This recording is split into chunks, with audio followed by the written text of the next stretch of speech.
and I'm back, and today I'm reviewing the episodes 4 and 5 of Dragons the Nine Realms. So I decided to review 2 episodes at once because it just makes it so much easier. So after this, we only have the finale because the finale is in 2 parts, and I'm very excited for that. But for this review, let's just start by saying I hate this dude. I hate this dude so much. His existence absolutely annoys me. Okay, so it's obvious that in the beginning of this episode, we're introduced to probably. I am very certain that this is gonna be like the big villain of everything, which. Yay, if this dude doesn't die on the end of this show, I will be actually very disappointed. So this is some guy in a forest who has a forest business and he loves hearing the sound of trees falling down. Like, what the hell? Like, I get that they tried to make him a villain.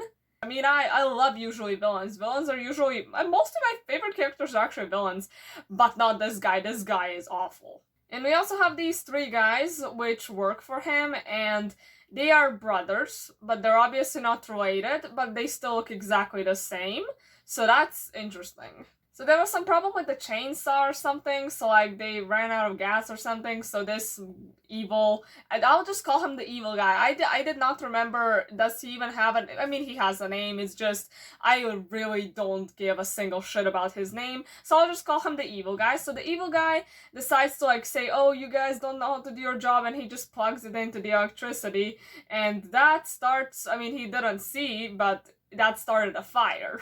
And then we actually turn to this scene, and I gotta say, I mean, I get that this scene wasn't the best because of the animation and stuff, but we had a whole pretty nice montage. I don't even think this was that bad because, I mean, I get it. They didn't have a big budget. The animation sometimes sucks, but honestly, some of these scenes were very pretty, so I'm not complaining. So Tom is confused about the symbol on the helmet that's like from his family, and I think this, I mean, it's pretty obvious that he's a descendant of Hiccup, so he's confused about it because if you remember in the first season, on I think the 6th episode, Thunder kind of blew the symbol into the wall. And I was just kind of so confused about how did he do that, but I guess you can explain it with Thunder is a descendant of Toothless. So I guess Toothless like taught the Nightlights how to draw this symbol, and then they taught their children blah blah blah. I guess, I mean, that's the only way I can explain it, even though this is quite a detailed drawing for just a blast on the wall. Then the helmet falls in the water, and Tom jumps after it and almost dies. Oh my god, I feel like at some point I should make a count of how many times Tom almost died because Jesus Christ, he is reckless. He almost gets eaten by one of these adorable dragons. I mean, when they open their mouths, they're not as cute, but when they have their mouths closed, they are so freaking derpy. I love these dragons. So Tom returns to the crew because he wasn't supposed to be exploring alone, which makes perfect sense. I mean, you're in territory that you don't know. You probably should always go with somebody else, and everybody's kind of mad at him for that. And oh my god, can we mention that Thunder's smile is honestly adorable. I don't care what anybody says, but this is very, very cute, and it's quite interesting that Thunder doesn't have, like, retractable teeth like Toothless. But okay, I don't really remember. Did Light Fury have retractable teeth, or did she have teeth always? I'm not sure. But out of all of them, June is the most upset. I feel like Alex and D'Angelo have already just kind of given up, but June hasn't for some reason. And she's trying to, like, kind of force him to tell them where he was, but he doesn't really want to tell them. And then there's an alarm because there's a fire. All of these people also gather, and they see that, oh, luckily the fire is, like, not heading in their direction, but just in case, I mean, Tom's mom and D'Angelo's dad decide to, like, take a van and go investigate if there's anybody there. So the riders take their dragons, and I don't know really how much they thought they would accomplish, because let's be honest, I'm not sure if that is Wu or Wei, I'm not sure which dragon is which, but the blue one that has ice powers, I guess, that one is the only one who I can think of that, like, would be useful in this situation. But I gotta say, this is pretty funny. So these 3 are kind of like surrounded by fire and they're about to get killed. And the guys are like, oh, how are we gonna save them without them seeing the dragons? So they just send feathers to like be invisible and kind of like pull them out, like out of the fire. And honestly, this is just hilarious to me. I don't know if other people find it funny, but I thought the scene was pretty good. And yeah, then they get picked up and they're like, oh my god, we floated! And these two are just like, nah, they inhaled too much smoke, they're just going insane. I love that. And look at that, my mood has gone down again because this dude came again and he brought a few bottles of water, I guess thinking that he would extinguish a forest fire with a few bottles. What the hell? This dude, it's not that he has not many brain cells, he has minus brain cells somehow. If he died in this fire, I would throw a party. Because nothing else is working, Tom decides to, again, go by himself. And he's like, I'm gonna try to train these dragons, like the water ones. Great idea, Tom. You're amazing. Obviously, Thunder's like, don't do it. What the hell is wrong with you? But also, Alex followed him, so she kind of lectures him, even though she's still like, okay, we can still try your idea. Even though it's stupid, we'll try it. God, I love Alex so much. She is just the highlight of every episode for me. And yeah, they figure out that these things eat fireflies, so they collect fireflies, but I'm kind of confused why the dragons would follow them even if they had fireflies, because there's obviously so many of those bugs right here on the lake. I don't know why they would go outside of the hidden world, but whatever, you know what, I'll just ignore it. And then they bring the dragons over to the fire, and because the dragons are like, ooh, there's fire, but I still want to eat this, then they just kind of extinguish the fire, which I feel like, yeah, that actually does make sense. It's not too big of a plot hole, so I'll deal with it. And I love these dragons. They're beautiful. They're just so strange, but it's like, what do they remind me of? They remind me of flying fish. I just actually googled it, and this is, I guess that's just what they're inspired by, the flying fish, because those things exist in real life, and god, they're cool. So you know what, no wonder I like these dragons. And now, very unfortunately, this episode is setting a plot point that this guy, the evil guy, will return, because he's like, somehow, unfortunately, didn't die in the fire. That is a very big shame. If only they brought those dragons a little bit later, this dude would have been burned to a crisp and we could have all slept well, but unfortunately we can't. So he kind of I guess sees thunder, not really sees thunder, he's like, oh, what kind of electric bird is that or something, I don't know, he said something like that, not like I'm gonna rewatch a scene with him. And he swore vengeance against whoever did this. Joke's on him, he did it himself, but he'll never know, so, I guess you can get the police involved and they can figure out, but, I don't think they will do that because this is a children's show and a whole police investigation doesn't really seem like a fitting theme. So now we have this scene that kind of feels out of place to me. So June is coming to Tom and telling him oh, please tell me what is happening, don't just close yourself off, and he's like, okay, fine, I'll open up to you, but for some reason it's oh, but I can't tell Alex and D'Angelo, which I feel like the show is kind of treating June and Tom like they already knew each other, like they had a big bond, but we only know that they kind of talked of when they were very young children, I don't know, 6 or 7 or something, which I don't think is enough to have a big bond. I feel like they're really just making this a bit weird, but if we just ignore that and just say, okay, they're friends and that's why he opened up to her, I guess I can ignore it. But yeah, he kind of shows her the symbol, and that is where the episode ends. So the next episode opens up with D'Angelo and Tom trying to put a tracker on Terrible Terror, and oh my god, I'm so happy that Terrible Terrors are still here. That's just lovely. So it's not working out for them. Obviously June and Alex, I guess dragons just like them more or something, I don't know. And then they stumble across a cave, and June wants to check it out, but then she realizes there's spider webs inside and she freaks out because June, who literally loves all of the weird, creepy stuff and stuff like that, who literally likes everything, is scared of spiders. That is hilarious to me, I don't know.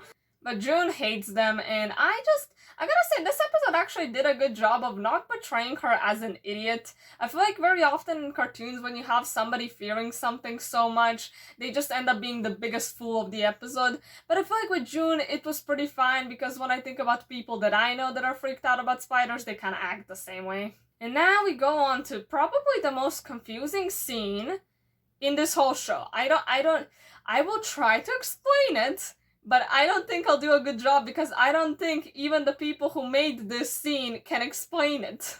So D'Angelo and Tom are just walking around, it's all fine, and then they see a bird. And that bird is built its nest on a windmill or whatever the hell this is, and they're like, oh no, it's gonna get like hurt, blah blah blah. But the bird built its nest there. What do you mean it's stuck? Like, they're like, oh, it's stuck up there. It's a bird. It can fly away. It's not stuck. It built a freaking nest. And why would even a bird build a nest on something so slippery? Like, a little bit of wind would just take that nest away. So either, I mean, I feel like this bird is retarded, but this whole scene is stupid. So D'Angelo is like, oh, I'll call my dad to help the bird. Let's just get over that part. So he's like, I'll call my dad, but Tom's like, no, we can just climb up. And so conveniently, this is the only windmill that has ladders. I looked in the background, no other windmill has ladders leading up to it. So I don't know why this one does, I guess plot convenience. But Tom climbs up, almost dies. I mean, almost falls, I guess. I mean, maybe that would kill him, maybe it would just hurt him, who knows. But like, D'Angelo helps him out, and Tom, like, for some reason, he just picks up the bird doesn't fly away.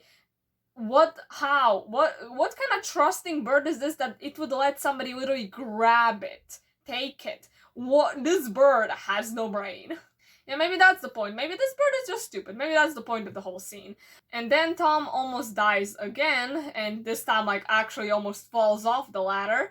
But D'Angelo's dad just comes and kind of picks him up before he falls, and I'm just so confused of just and then he's holding the bird like the bird doesn't know how to take care of itself. I mean, obviously it doesn't, but still, it's a stupid scene, okay? And he's kind of like angry at D'Angelo, but he's more angry at like Tom, because it's obvious that he doesn't like Tom. Because why would he? Because this dude's all about rules, and Tom's all about anything but rules. And then we have the conflict between these two, because Tom's like, geez, your dad is so annoying, but D'Angelo's like, no, he's not, he's just like following rules, which I feel like I kind of fall in the center of this. Like, I don't think you should just blindly follow rules, but I'm not a person like Tom whose whole life motto is you only live once, so...